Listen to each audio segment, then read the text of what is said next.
Hello and welcome to Live Healthy, Live Well, West Virginia. I'm your host, Dr. Lisa Costello, a pediatric hospitalist and assistant professor of pediatrics at the West Virginia University School of Medicine. My guest today is Dr. Corey Mancinelli. Dr. Mancinelli is a professor and assistant dean and director for physical therapy clinical services at the West Virginia University School of Medicine. She oversees all of the musculoskeletal content and teaches in the geriatric course. Her clinical expertise is in the area of orthopedic physical therapy with a specialty in musculoskeletal conditions and balance and falls and a vestibular subspecialty. She's joining us today to discuss fall prevention. Welcome to the show, Dr. Mancinelli. Hi, everyone. Well, I want to thank Dr. Mancinelli for coming on. I'll just say at the onset, I've personally had the privilege to have Dr. Mancinelli as my physical therapist when I had an injury to my Achilles. And I think this topic is so important because falls can happen at any time, and particularly when maybe the weather is not the best, whether it's snowy or icy or wet. And so I'm so grateful for all that Dr. Mancinelli does and for coming on to talk specifically about what we can do to help prevent falls. So Dr. Mancinelli, talk to our viewers a little bit about what you do as a physical therapist, particularly how it relates to some of that fall prevention. Yeah, sure. We know 1 in 3 adults falls every year.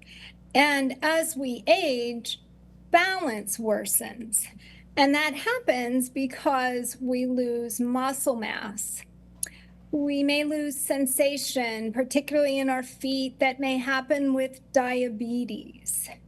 We lose flexibility in our joints. Some of that is because we just get stiffer as we age, but some of that is because of arthritis.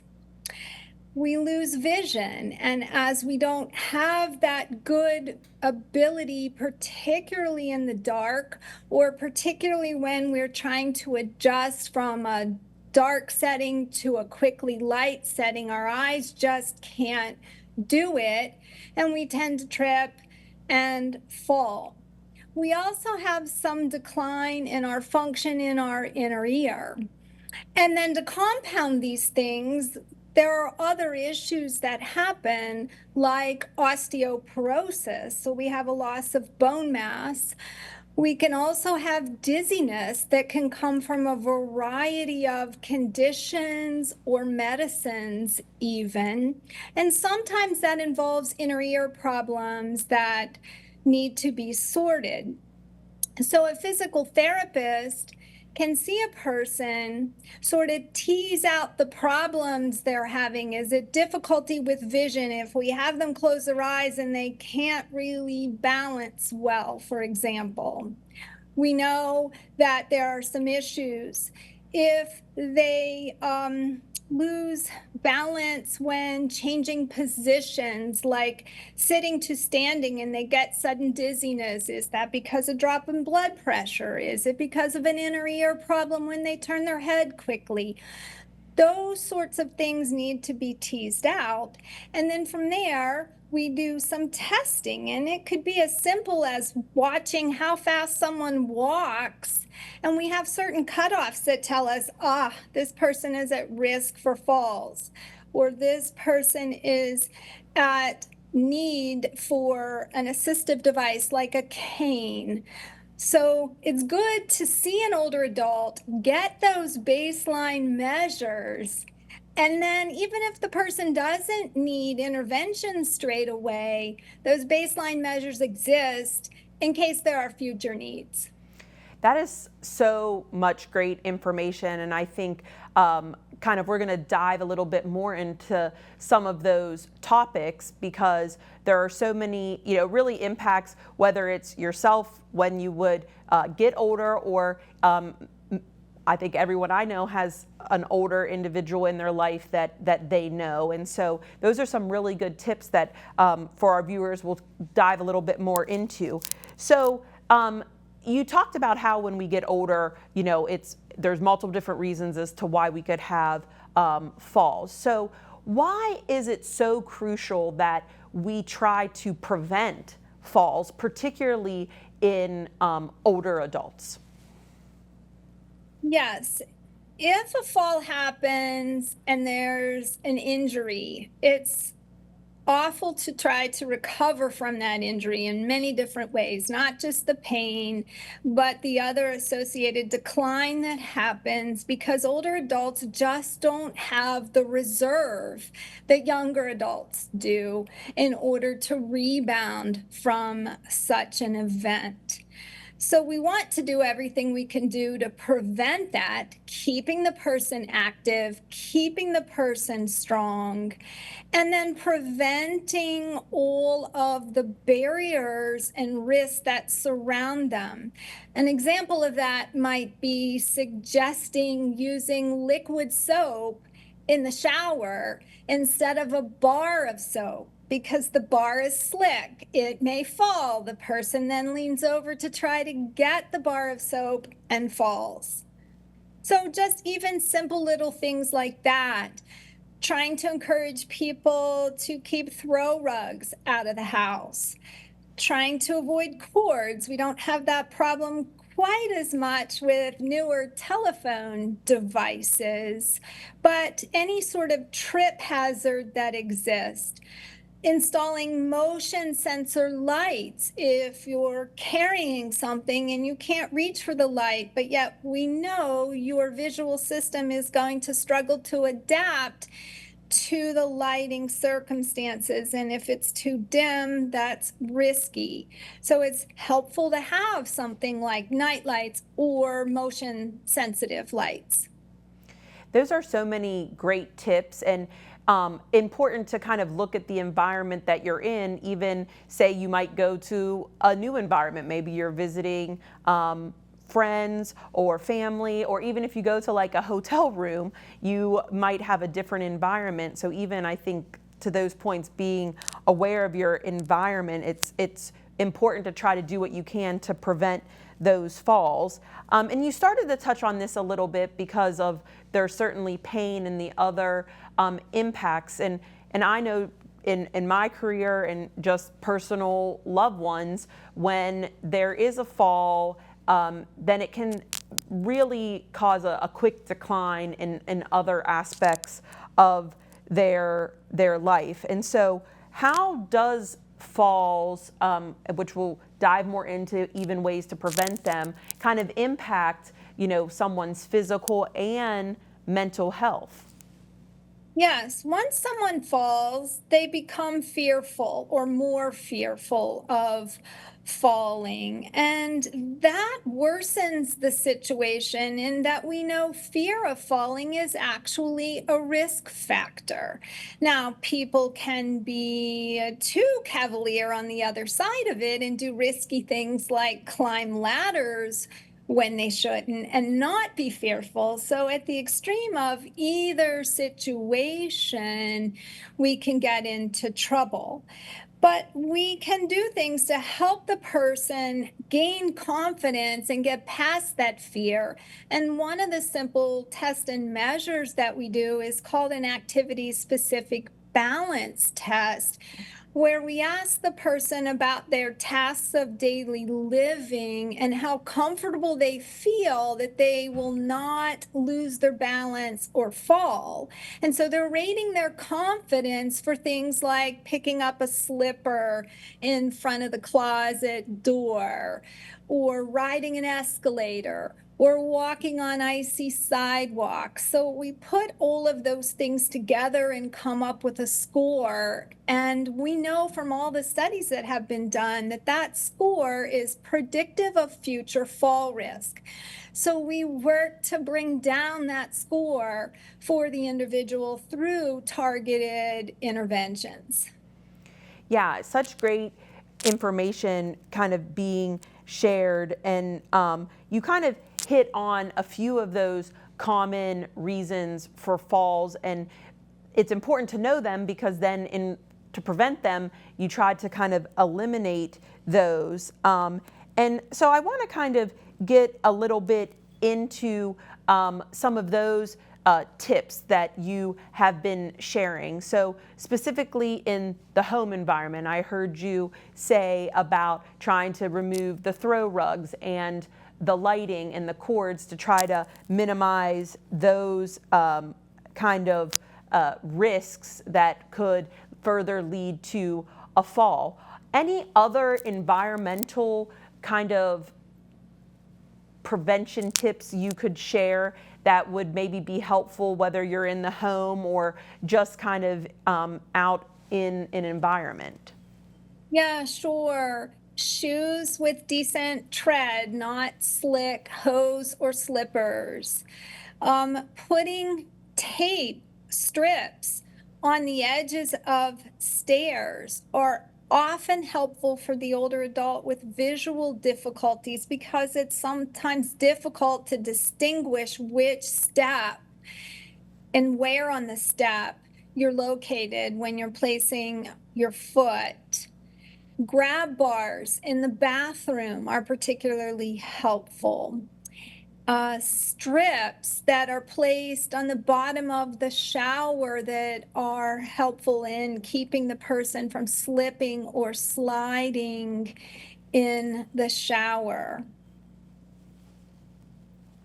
Those are all some really great kind of easy to do tips, whether it's, someone helping that person, but I think, or doing it themselves, kind of preparing to make the environment safer is really crucial in that fall.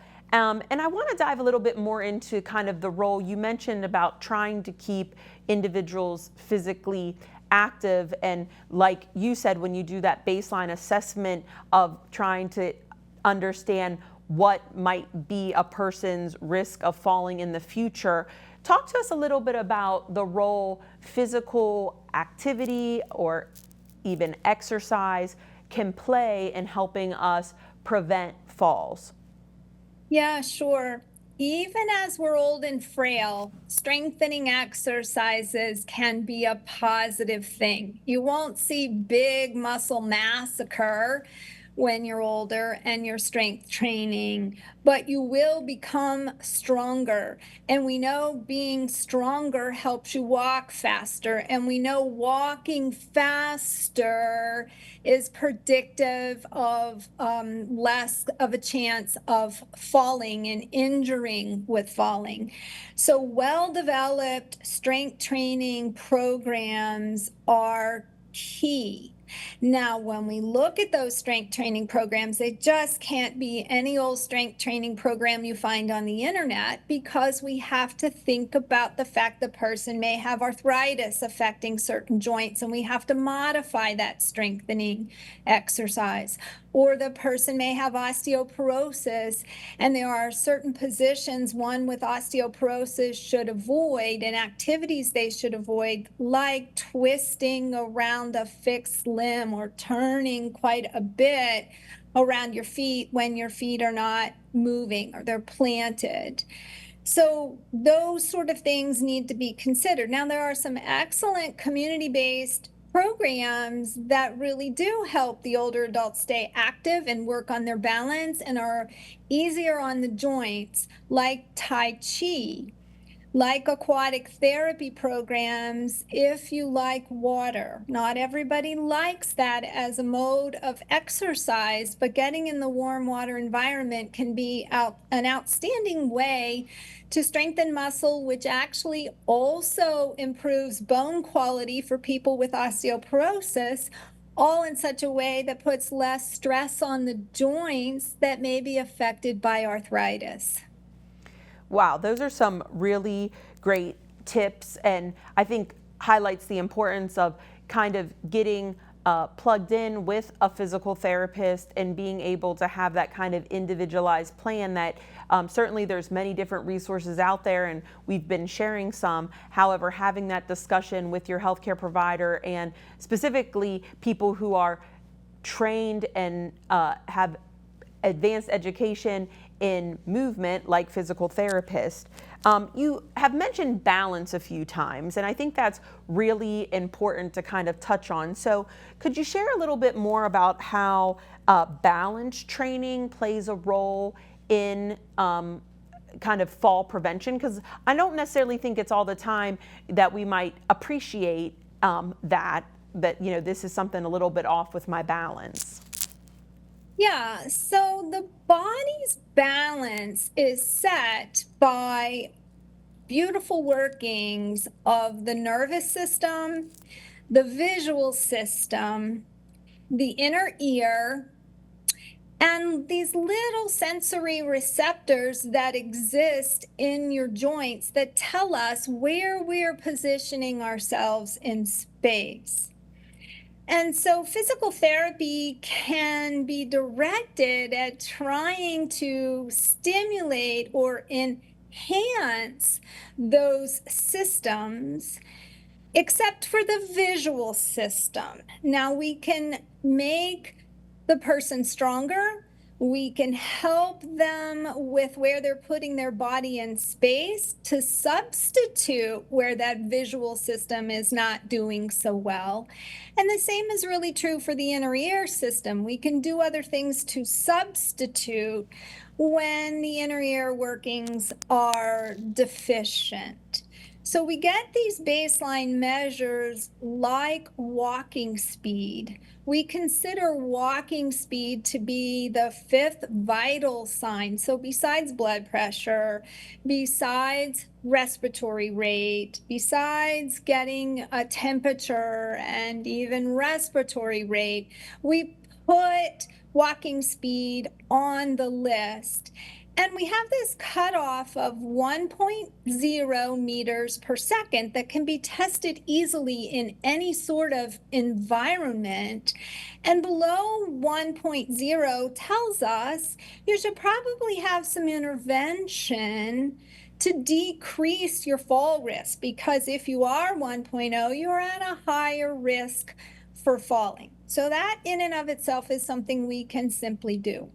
There are other balance tests that we use that challenge the individual in putting them in, say, standing on one leg or standing on a foam surface that might be compliant, like some plush carpet, to help them know where they're positioning themselves in space. But we can start there, see how they score, and then try to advance their ability to maintain those positions. And again, we have certain measures or cutoff scores that tell us, this person is at risk for falls if they are at that cutoff point or below.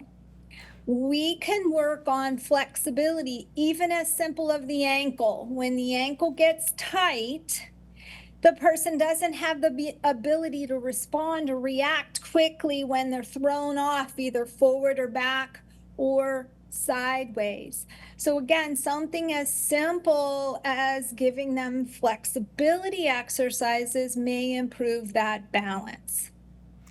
And that's, I think, so important. And you talked about vision, and you talked about the inner ear and its impact on our balance. Does hearing play a role in some of this as well? Yes, we do know that the special senses of vision and hearing themselves are really predictive of fall risk. You don't think so much about it for hearing, but it is on the list of safety features. Is it that the individual just doesn't hear when something's coming at them from the side, and then it gets close enough and they react, and when they react, they're thrown off balance? But we definitely know it is predictive of fall risk as well. Yeah, I think that's, again, important, because these are some things that can be tested if, maybe depending upon where you are in your life, you could talk to your healthcare provider, get a referral or self-refer in some cases to physical therapists, and you can do some of this testing to then see, because the earlier we're able to prevent and be aware of these different areas, the better off we may be. I want to kind of talk a little bit now, because you mentioned before about like assistive devices, so canes and different assisted devices. But What role do they play in helping people to prevent falls? Yeah, so we say a cane is like having a third eye. So if you don't have the ability to feel your joints as well, or you don't have the ability to control your limbs as well, the cane can be, or even a walker, an outstanding way to add that support. It increases your base of support to help you gain stability. We can do some testing, like asking a person to stand from a chair, walk so many meters, turn around, and come back and sit down at the chair. And we have a cutoff score. If the individual is 20 seconds or slower in going a distance that's about 9 or 10 feet, then we know they need an assistive device to function. Then we give them the assisted device, have them repeat the test, and we can see it. They do so much better. And then we just encourage them to be sure they use the assistive device. It may be they don't need it at home. Some people who are furniture walkers like to just use their close environment to do that. But then when they go out and the terrain is a little more risky, uneven, dark outside, and they can't really see, again, the cane or walker gives them that third sort of eye or additional support.